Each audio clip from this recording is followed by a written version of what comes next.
এই লোকটার কাছ থেকে লকেট নিচে পড়ে যায় আর টাইম মেশিনের বাইরে ঝুলে যায়, যার কারণে ধীরে ধীরে তার গার্লফ্রেন্ডের ফটো অদৃশ্য হয়ে যায়। আর সে বাইরে দেখে যে দুনিয়া খুবই তাড়াতাড়ি বিকশিত হচ্ছিল। মানুষেরা অনেক উঁচু উঁচু বিল্ডিং বানিয়ে ফেলেছিল, এছাড়াও মানুষেরা প্লেনও বানিয়ে ফেলেছিল, তারপর মানুষেরা চাঁদে একটা শহরও বানিয়ে ফেলেছিল। এইসব দেখে আলেকজান্ডার তাড়াতাড়ি টাইম মেশিনকে বন্ধ করে দিয়েছিল।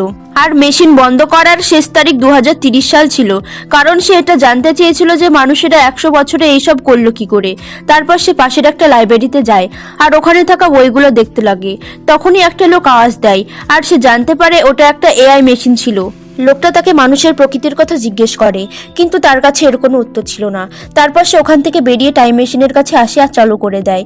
আর 7 বছর পরে গিয়ে সে আর একবার দেখে যে দুনিয়া পুরোপুরিভাবে ধ্বংস হয়ে গেছে। তাকে সৈনিকেরা বলে চাঁদ ভেঙে পৃথিবীর দিকে আসছে, আর তখনই ওখানকার মাটি কাঁপতে থাকে। তো বন্ধুরা, ভিডিওটার পার্ট 2 লাগলে লাইক অ্যান্ড কমেন্ট করো।